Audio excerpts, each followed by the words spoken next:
हरे कृष्णा, राधे राधे, जय श्री श्याम। दोस्तों, आज है पौष माह के कृष्ण पक्ष की सफला एकादशी।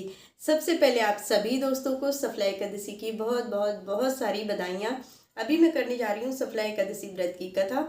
तो चलिए 2 मिनट भगवान का ध्यान करेंगे, इसके बाद में कथा शुरू करेंगे। बोलो कृष्ण कन्हैया लाल की जय, गोविंद भगवान की जय। श्री कृष्ण गोविंद हरे मुरारी, हे नाथ नारायण वासुदेव।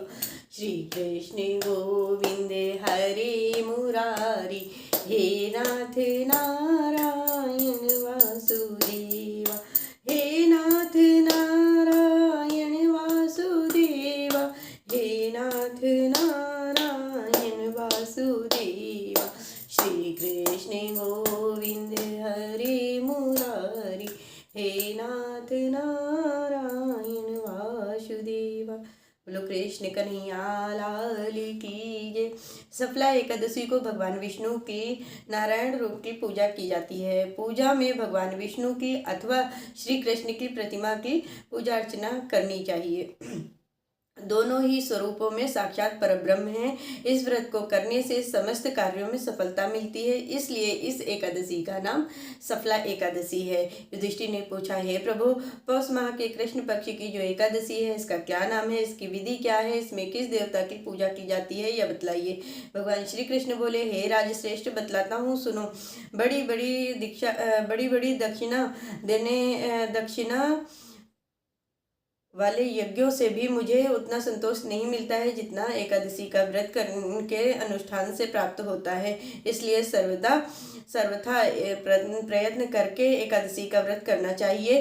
पौष माह के कृष्ण पक्ष में सफला एकादशी नाम की एकादशी आती है। उस दिन पूर्वोक्त विधि पूर्वक भगवान नारायण की पूजा अर्चना आराधना करनी चाहिए।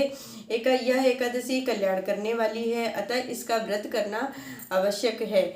जैसे नागों में शेषनाग, पक्षियों में गरुड़ और देवताओं में भगवान विष्णु और मनुष्यों में ब्राह्मण श्रेष्ठ है, उसी प्रकार संपूर्ण व्रतों में एकादशी तिथि व्रतों की श्रेष्ठ एकादशी तिथि होती है।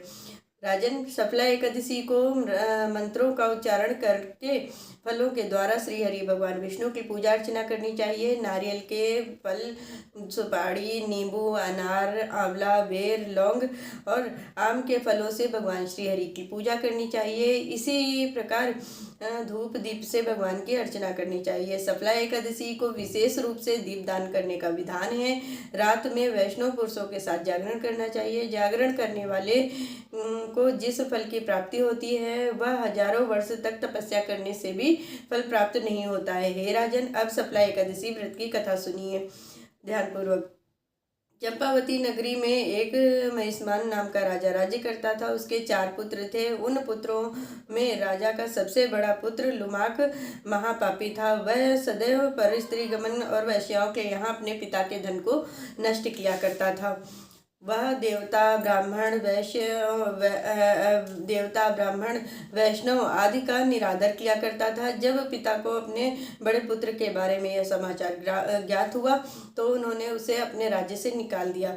जब लुमाक सबके द्वारा त्याग दिया गया तब वह विचार करने लगा कि अब मैं क्या करूं, कहाँ जाऊं, और अंत में वह एक दिन वन में चला गया और रात को अपने पिता की नगरी में चोरी व अन्य कुकर्म करने लगा।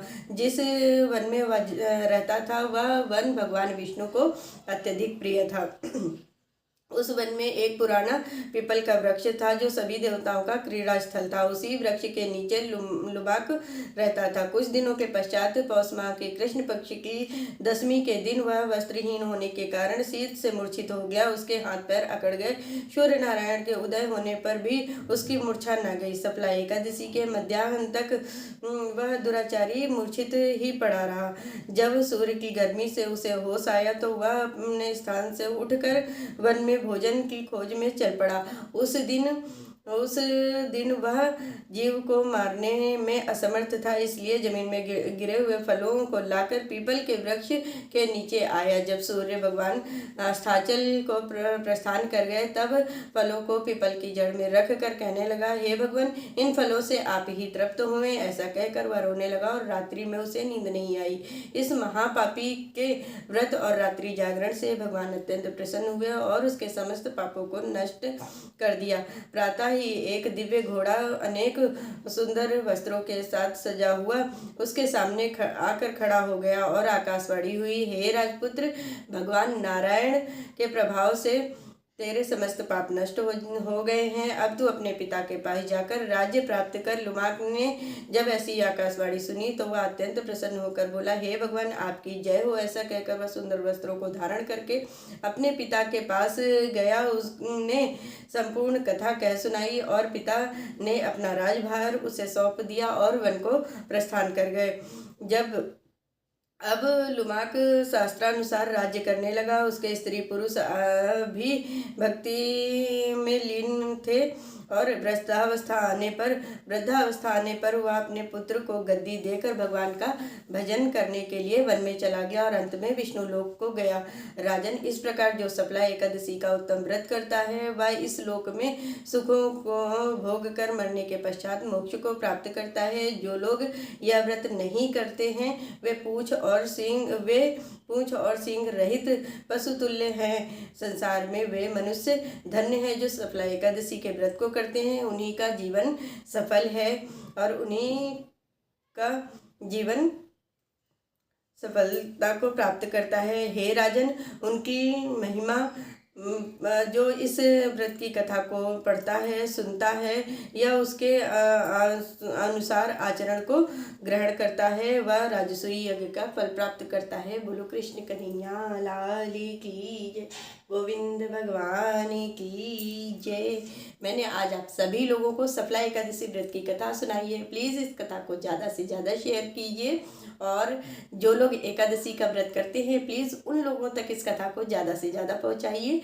आप सभी को राधे राधे, सफला एकादशी की बहुत बहुत बहुत सारी बधाइयाँ। जय श्री कृष्ण, राधे राधे।